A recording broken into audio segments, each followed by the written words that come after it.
Selamat malam saudara, Richard Eliezer hari ini memberikan kesaksian untuk terdakwa Ferdy Sambo dan Putri Chandrawati yang saat ini juga berlangsung. Ricky Rizal dan Kuat Ma'ruf pun memberikan kesaksian di muka sidang.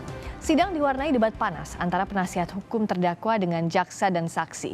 Kesaksian Eliezer diuji pihak Sambo dan Putri. Lalu siapa yang memberikan keterangan jujur di persidangan?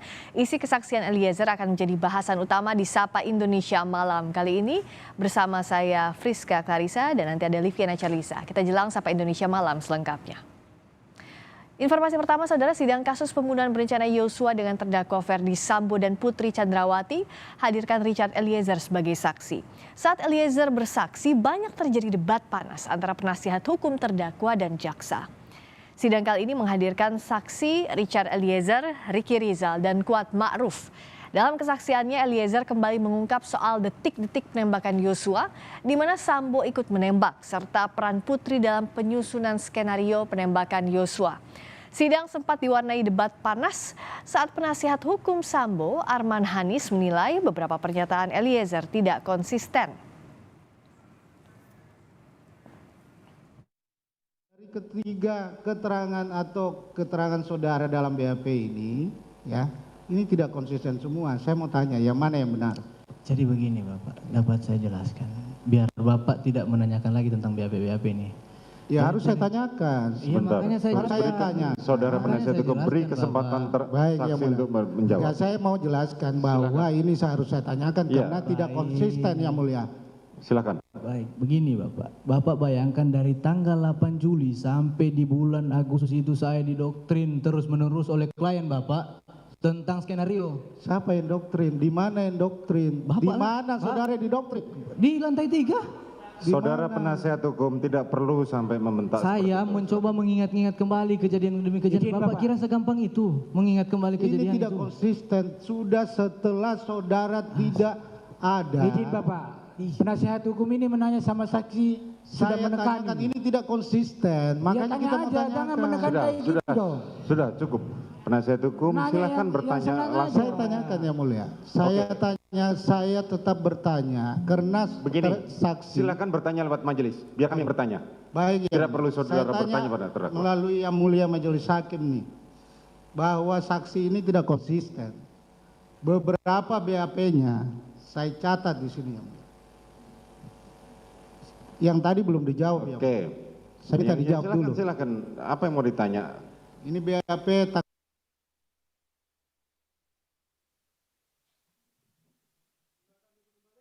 Kasus pembunuhan berencana dengan terdakwa Ferdy Sambo dan Putri Chandrawati menghadirkan Richard Eliezer sebagai saksi. Saat bersaksi, penasihat hukum Sambo dan Putri mencecar Richard Eliezer terkait skenario penembakan. Jadi diceritakan dalam skenario Pak FS sebenarnya tidak ikut tembak gitu maksud saudara. Tetapi dalam tanggal 8 ketika di Duren 3, dia ikut menembak begitu. Betul. Artinya berbeda dengan skenario. Berbeda dengan skenario, kejadiannya kan memang berbeda dengan skenario.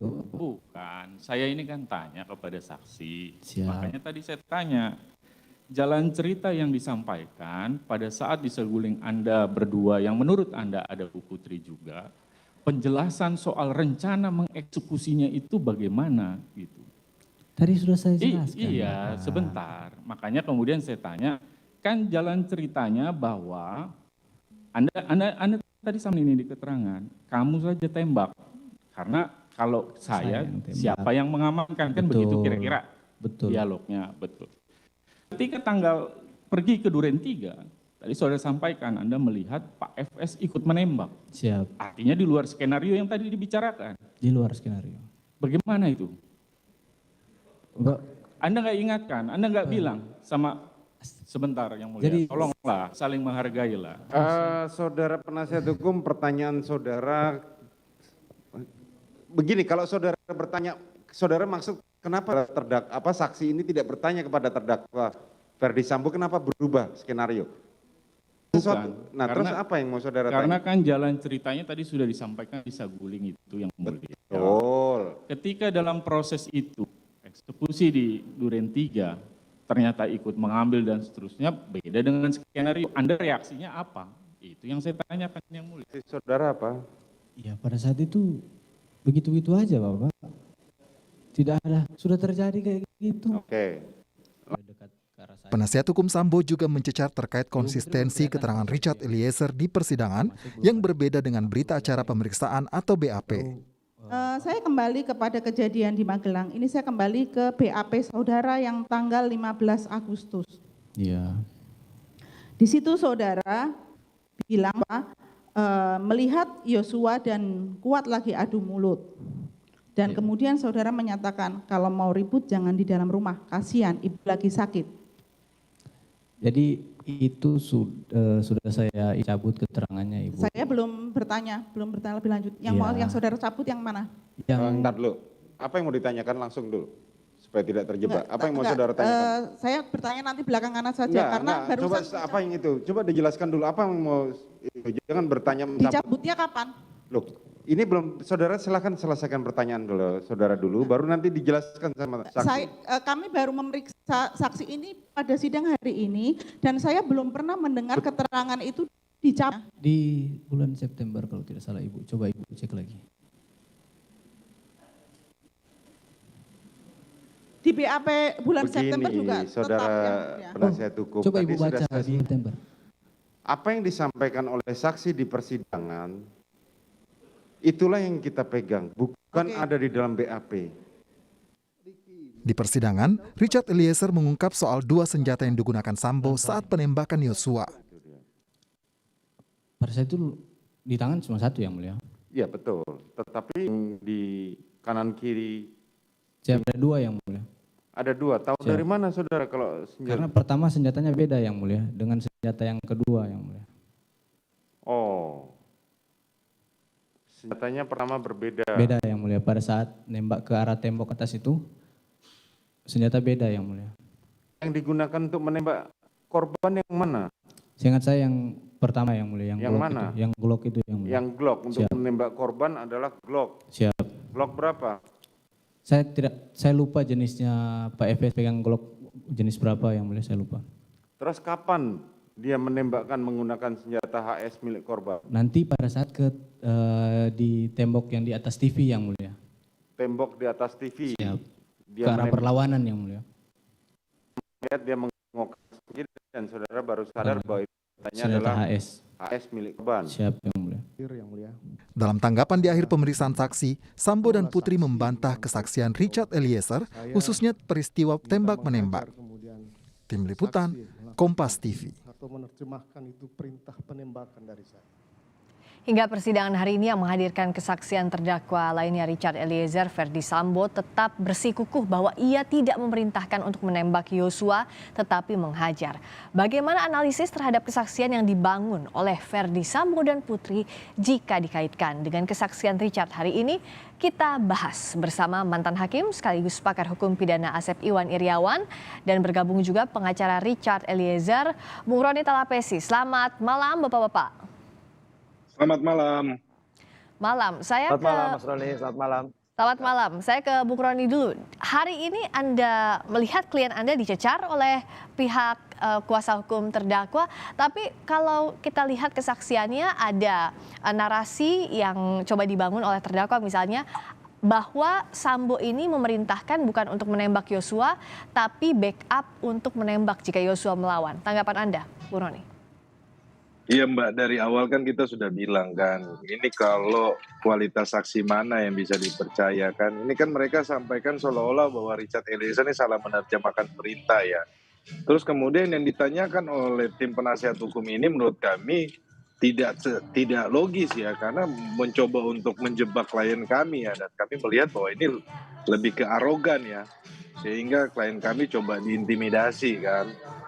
Nah, menurut kami kan yang terpenting adalah keterangan dari Richard Eliezer ini adalah keterangan yang menggambarkan satu peristiwa hukum pidana yang utuh dan logis gitu loh. Kalau hal-hal kecil yang kemudian penasihat hukum dari Ferdi Sambo dan Putri Candrawati memaksakan, menurut saya klien saya ini bukan CCTV, bukan audio visual yang harus menghafalkan menit per menit, detik per detik. Nah, kalau mereka mengharapkan seperti itu, harusnya CCTV-nya jangan dirusak dong. Harusnya CCTV-nya ada. Kok ini kan mereka mencecer klien saya, sedangkan CCTV saya tidak ada, gitu loh. Oke, Kang Asep, lihatnya ini apakah ada upaya untuk memindahkan pertanggungjawaban pidana dari Sambo ke Eliezer kalau Anda lihat dari sidang hari ini, Kang Asep? Ya, gini sebenarnya Friska ya. Jadi hari ini sebenarnya kalau saya nilai ternyata Eliezer atau Ichad ini menguasai jalannya pertandingan. Jadi kapten kesebelasan hari ini adalah Ichad karena dicecer oleh semua pertanyaan ternyata dibantah semua. Sampelnya begini. Coba, pernahkah dalam persidangan selama ini hampir semua pertanyaan penasihat hukum 4 orang itu diperingatkan sama hakim. Satu itu. Kedua, dilawan oleh Eliezer ya, dan logis jawabannya. Ini gini, kita ikuti permainan dari penasihat hukum mengarahkan bahwa ini adalah dihajar gitu kan. Ya. Kan persoalannya kalau dihajar ternyata ditembak, ya kenapa pada diam? Kenapa nggak ditembak si Eliezer ini oleh Sambo atau ditangkap kan diborgol karena itu sesuai perintah. Malah lebih jauh lagi, ngapain disuruh menghajar gitu kan? Ada persoalan apa? Kenapa harus menghajar Joshua? Padahal kan Sambo ini tahu istrinya tanda petik ya telah diperkosa atau dihajar oleh si Joshua. Mohon maaf ya kepada keluarga Jawa. Anggaplah pemikirannya itu. Lebih penting lagi kan pertanyaannya, kenapa barang bukti dihilangkan? Kenapa membuat peristiwa OOJ? Artinya apa? Kan kalau sekarang beritanya dihajar ditembak, harusnya kan kaget mereka. Tadi kan yang menarik tuh pertanyaan sama Kuat, lebih aneh lagi berbeda sama Ricky ya, antara mendengar tidak mendengar, jadi tidak konsisten. Nah, lebih menarik lagi, hampir semua penasihat hukum di samping diperingatkan, ternyata kalimatnya inkonsisten nih, tersangka katanya. Cuman kalau saya ingat pertama tuh sidangnya pertama tuh saya ingat sekali ya, Roni itu ya mengajukan 174-242. Ya. Kalau sekarang Eliezer dianggap ya bohong, kan harusnya kayak Roni itu. Ya, saksi palsu gitu. Kenapa enggak gitu kan? Dimulai dengan satu ya, inkonsistensi tapi tidak menjadikan dasar hukum. Dari mana dasar inkonsistensi? Kedua, mempertentangkan BAP. Pertentangkan BAP yang sudah terakhir dicabut. Malah lebih mengerikan lagi, maaf saya kata mengerikan kan. Hakimnya udah mengunci kan. Yang didengar itu di fakta persidangan. BAP persidangan kan berbeda. Ya yang memang kebohongan dan setelah kebohongan kan. Eliezer dengan jelas, tegas, bahkan rinci menjelaskan. Justru BAP yang benar pun kalau berbeda di persidangan boleh 163. Jadi kelihatan, maka saya katakan tadi, Eliezer ini menguasai jalannya persidangan dan itu jawabannya maaf ya, saya lihat saya jadi di samping kata saya ini saya jadi senyum-senyum dari tadi lihat jawabannya. Jadi jawaban mana sebenarnya yang konsisten atau yang logis? Ngomong-ngomong soal jawaban, ini terdakwa Ferdy Sambo membantah sejumlah kesaksian Eliezer. Sambo tetap mengaku bahwa Putri ini tidak berada di lantai 3 saat skenario pembunuhan disampaikan kepada Eliezer. Sambo juga membantah dirinya menjanjikan uang kepada Eliezer, Ricky Rizal dan Kuat Ma'ruf. Kita dengarkan dulu pernyataannya. Selanjutnya saya kira juga dalam kesaksian saya kemarin pasti akan berbeda pada kesaksian saksi pada hari ini, mulai dari di lantai 3 istri ada di samping saya, harus kasih mati anak ini, nanti kamu bunuh Joshua, kemudian kau tambahkan amunisi, serahkan peluru, isi magazen. Kemudian permintaan senjata HS ini pasti akan saya bantah dalam kesaksian ini. Selanjutnya terkait dengan di Duren 3 sudah isi senjatamu, sini kamu pegang lehernya, berlutut, woi kau tembak 3-4 kali. Kemudian sisanya saya menembak, kemudian saya maju. Kemudian juga saya melakukan penembakan. Kemudian juga waktu menembak saksi mengatakan tidak maju itu sangat jelas bahwa saksi maju ke depan. Tapi tidak masalah lah, silakan hakim yang menilai. Kemudian kokang senjata pakai sarung tangan hitam. Kemudian kamar setengah terbuka karena saya masuk menjemput istri saya itu.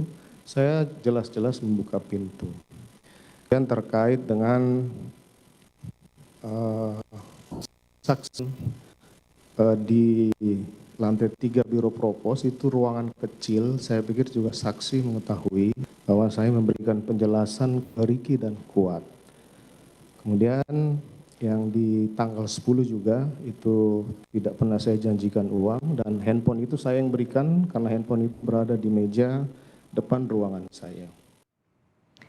Bung Roni, yang pertama tolong tanggapi dulu soal tadi. Sambo membantah dirinya menjanjikan uang kepada Eliezer, Ricky, dan Kuat, termasuk juga membantah keterlibatan Putri dalam penyusunan skenario. Yang kedua tidak kalah penting juga soal Eliezer ini ingat atau tidak menembak bagian tubuh mana terhadap Yosua. Kalau dicatat, Eliezer ini kan bilang tidak dapat memastikan bagian tubuh mana ia menembak tepatnya ke Yosua. Kalau saja misalnya Eliezer ingat ada 3 sampai 4 bagian tubuh yang kena di luar kepala, berarti bagian lainnya bisakah dipastikan bahwa Sambo yang menembak itu? Karena kalau dari hasil otopsi ada 7 luka tembak begitu, Bung Roni. Silakan jawab. Iya, Mbak Friska, terkait dengan yang pertanyaan dari Mbak itu, nanti kan ada pemeriksaan ahli ya. Yang jelas saya kasih tahu sedikit ya, bahwa serpian peluru yang ada di kepala Richard Eliezer itu bukan Yosua? dari kepala almarhum Joshua, itu bukan dari pistol dari Richard Eliezer. Itu pertama ya. Yang kedua, kan kemarin sama jaksa sudah ditanyakan mengenai hasil lie detector kepada saudara Ferdy Sambo. Ferdy Sambo menyampaikan bahwa dia tidak menembak dan hasilnya adalah berbohong begitu loh. Saya pikir publik sudah menilai ya, sudah bisa melihat dan hakim bisa menilai. Nah, terkait dengan persidangan hari ini ya, kami sayangkan kan klien kami ini kan ditunjuk-tunjuk seperti ini. Saudara Ferdy Sambo ini lupa kalau dia itu udah bukan atasannya lagi Richard Eliezer gitu loh. Tidak bolehlah mengintimidasi, kemudian menunjuk-nunjuk, kemudian dari tim penasihat hukum seperti itu. Nah, kami lihat kan ini sangat arogan, tidak boleh seperti itu. Ini anak masih muda loh, anak kecil loh. Nah, kalau jangan seperti itu persidangan kemudian diintimidasi, ini kami harapkan nanti menjadi catatan khusus untuk majelis hakim terkait dengan persidangan hari ini gitu loh. Oke. Nah, kalau dari Kang Asep, kita bahas yang ini dulu. Tadi Bung Roni bilang nanti kan ada ahli yang akan menjelaskan di persidangan. Tapi kalau menurut Kang Asep, apakah terbukti atau tidaknya Sambo menembak ini jikalau Eliezer tidak ingat itu bertumpu pada hasil otopsi dan juga keterangan ahli atau seperti apa? Kalau tadi kan Bung Roni bilang dijaminkan itu bukan peluru dari senjatanya Eliezer begitu yang ada di bagian kepala almarhum Yosua. Yang kedua soal bantahan Sambo tadi, dianggap Bung Roni itu ada intimidasi terhadap Eliezer. Ya, Kang Asep silakan. Ya, katakanlah sekarang berbeda keterangan Eliezer dan 4 orang itu ya, terutama. Ya. Udah, suara saya jelas nggak? Jelas. Sekarang sudah terdengar. Suara saya jelas? Ya, jadi katakanlah berbeda keterangan Eliezer sama 4 orang ini ya, PC, MS maupun KM, RR. Semua ini akan diuji besok lusa ya oleh ahli, baik senjata maupun luka. Jadi kalau saya silakan, tapi kalau saya selama ini yang justru standarnya gampang. Eliezer tidak pernah diperingatkan baik keterangan kemarin maupun hari ini, ya baik sebagai saksi maupun untuk saksi yang lainnya. Jadi selama ini tidak pernah Eliezer diperingatkan. Kalau kesalahan ya ada kesalahan pasti diperingatkan oleh hakim gitu ya. Jangankan saksi, penasihat hukum aja nanya salah sama hakim, diambil alih gitu. Artinya apa?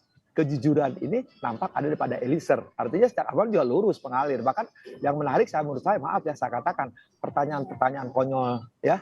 Pertanyaan konyol, ada pertanyaan-pertanyaan konyol yang justru dijawab dengan cerdas sekali oleh Eliezer gitu kan. Itu sangat lucu sekali. Maka sebenarnya persidangan ini tadi saya katakan justru dikuasai Eliezer. Soal apakah Eliezer yang benar atau MS atau PC yang benar, justru besok akan diuji oleh ahli forensik maupun balistik gitu.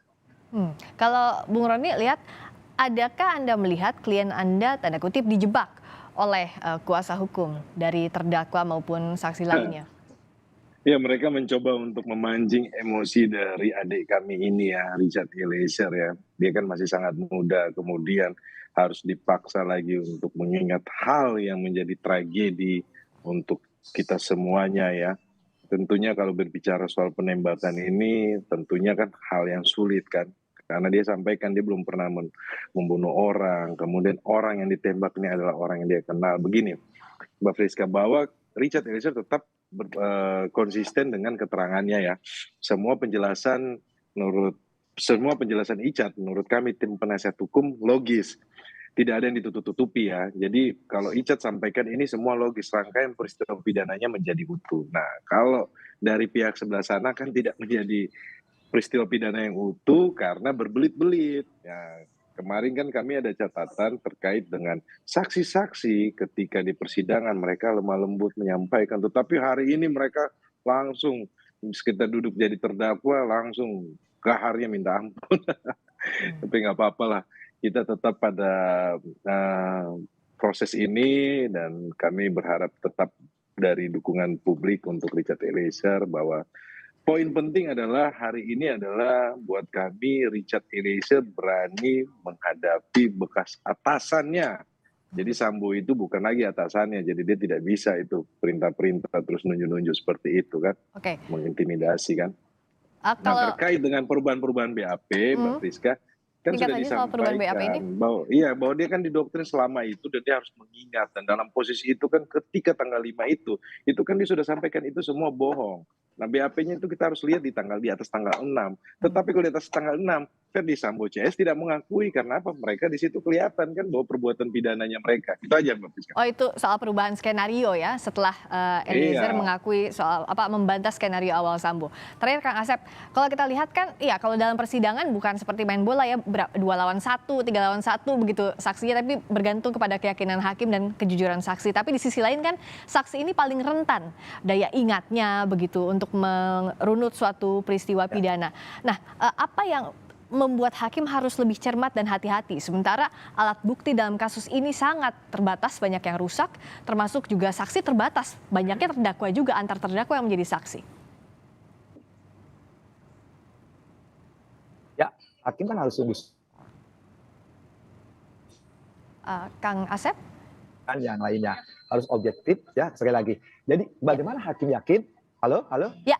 Halo. Sekarang sudah muncul lagi Kang Asep. Tadi sempat terputus. Diulang silakan Kang Asep. Oke ya. Hakim itu menilai kesesuaian antara alat bukti satu dengan yang lainnya. Sebenarnya latar belakang ya. Sekali lagi. Nah, selama ini kan kalau Eliezer itu sudah dapatkan JC, artinya jujur, tidak pernah diperingatkan, tidak pernah malah ditegur pun tidak pernah. Baik kemarin Sari artinya lurus. Itu saja. Ya wajar kalau dia ada hal yang tidak tahu. Tapi selama ini di awal itu detail sekali, termasuk tanggal, kejadian, waktu. Itu hampir nilai 95% dia ungkap. Cuman ketika menilai hal yang detail-detail yang tidak ada kaitannya dengan unsur perbuatan, dia mengatakan, saya harus mengingat-ingat. Malah pertanyaannya sekali lagi konyol sekali pertanyaannya. Bisa saya kasih contoh. Untuk tujuan sombong apa? Tujuan bohong apa? Ya tujuan bohong ya nggak bener gitu kan, lucu. Tapi bagus jawaban Eliezer itu kan. Tapi penasihat hukumnya emosi, tetap mau mencecar. Tapi sekali lagi Eliezer jawab semua. Yang harus diuji tadi kesesuaian keterangan saksi dengan alat bukti lainnya untuk membentuk keyakinan hakim dalam mengkonstruksi perkara. Terima kasih Kang Asep Iwan Iriawan, pakar hukum pidana. Terima kasih Bung Roni Talapesi, pengacara Richard Eliezer telah bergabung di Sapa Indonesia Malam.